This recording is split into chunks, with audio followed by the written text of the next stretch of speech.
G'day everyone, welcome to the video. Thank you for tuning in. Today we have a variety of articles to cover, so make yourself comfy. Nike has failed a trademark application for the phrase crypto kicks, in inverted commas. A document filed with the US Patent and Trademark Office on April 19th shows. The footwear giant's application describes offering crypto wallets and, in inverted commas, downloadable mobile applications for providing access to crypto collectibles, crypto art, and application tokens, as well as operating an online marketplace featuring footwear and clothing. Its document also sets out plans for providing a digital currency or digital token for use by members of an online community and enabling transactions to be completed using unconventional currency systems. Again, in inverted commas. People that are fixated with the brand, to be fair, I'm probably the last person to ask when it comes to designer shoes and clothing, like the sports brands using Nike, Adidas, so on and so forth. I would rather just put my money, I'd rather get, if I have $200 I'd spend on a pair of shoes, I'd rather just put that in crypto or just invest in something else personally. For those that are keen on all of this, I think it's great to kind of raise awareness about the space and to make it more mainstream. Well done to Nike and any companies that are just trying to kind of promote the image and just spread the awareness, because for me, if it's being released out there in pop culture and you're normalizing it, I think it's great as long as it's portrayed in a positive manner, not, with all of the fear mongering that's occurred with it and a lot of misinformation. Yes, it's a risky space, it's volatile, I do acknowledge that, but let's look at both sides of the argument here. So I would personally kind of forego purchasing a lot of these things. It's not really my cup of tea, but again, well done to Nike about it. Just again, sharing the word. Moving on to the next article, something that interests me quite a bit, as I've previously spoken about in a different video. I'll actually include a link to the other video relating to BAT and Brave web browser in the top corner there. So Brave launchers can now get paid in basic attention token, or BAT, for viewing ads, as Brave Technologies has launched its long-awaited ad platform which compensates users for watching ads. The new platform went live today on the 25th of April 2019, advertises brands, various brands listed there. CEO of Brave Software said, and I do quote, "With Brave Ads, we are launching a digital ad platform that is the first to protect users' data rights and to reward them for their attention. Privacy by design and no tracking are integral to our mission to fix the web and its funding model." End quote. The current Brave browser has inbuilt ad blockers leading to better user experience with the browsers. With Brave Ads, users can now opt to watch ads while using the internet. The revenue is split 70-30 between viewers and Brave respectively, and earnings will be paid out in BAT directly to the user's wallet.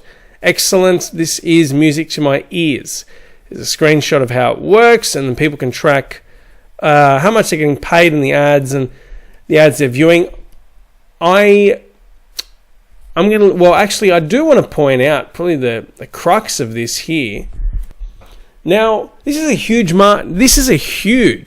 an enormous market to tap into. I like to have a diversity of players in the space in various industries and sectors. Here, we've got Brave trying to compete with the likes of Chrome, Internet Explorer, even Mozilla, although I'm still a big fan of Mozilla nevertheless. There is one qualm I have with this. Sick and tired of Australia and other countries getting the short end of the stick here. I don't understand why we're not available for ads in the region, or thinking of another case with Coinbase, and they say, oh, you can purchase the crypto, but you can't withdraw it in your country. I'm like, well, you can, but then you have to transfer it, and if you're not, it's not as user friendly, right? And then there are fees involved. Now, I'm going to message Brave. I don't think it's fair. I don't see this as some insurmountable issue. This can be overcome because this is a great form of passive income, in my opinion. Well, this is a form of passive income, albeit small, and in crypto, it's a start. And I hope this sets a positive precedent moving forward. Either the BAT you receive from the ads or the BAT that you add to your own wallet You can then subsequently support content creators and publishers. Keep an eye out for that. I'm glad it's gone live, and I look forward to this coming to Australia. I look forward to this being available in Australia and around the whole world for everyone. The last article for today's news, one that I found somewhat amusing.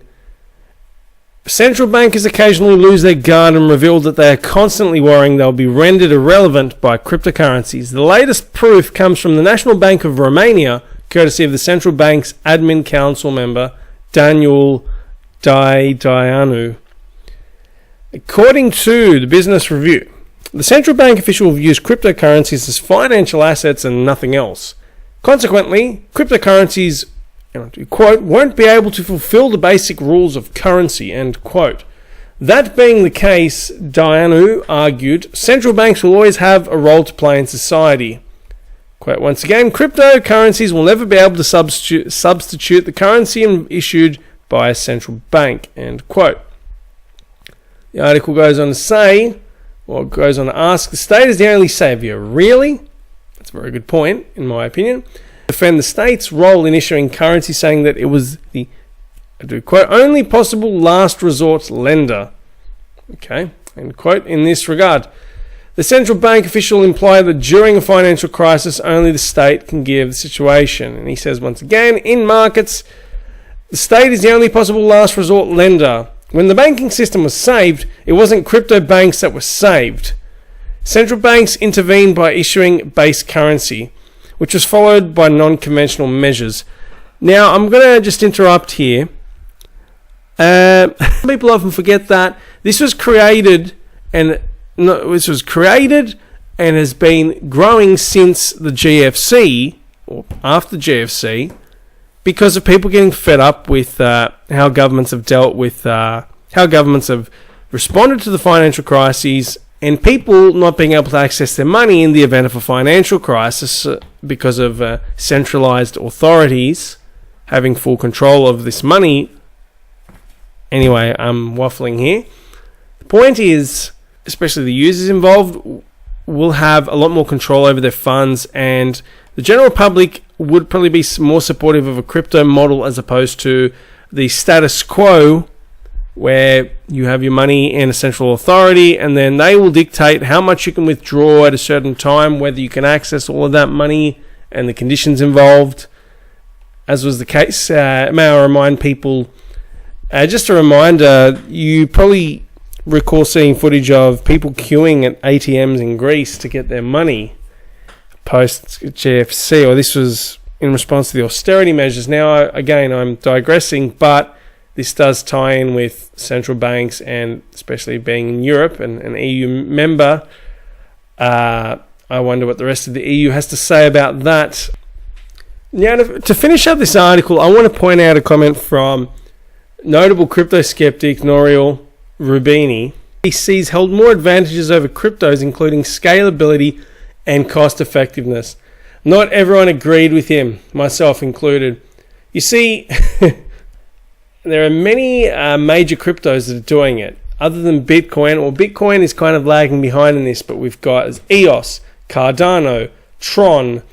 Ethereum will, if they implement the upgrades, they will also be able to achieve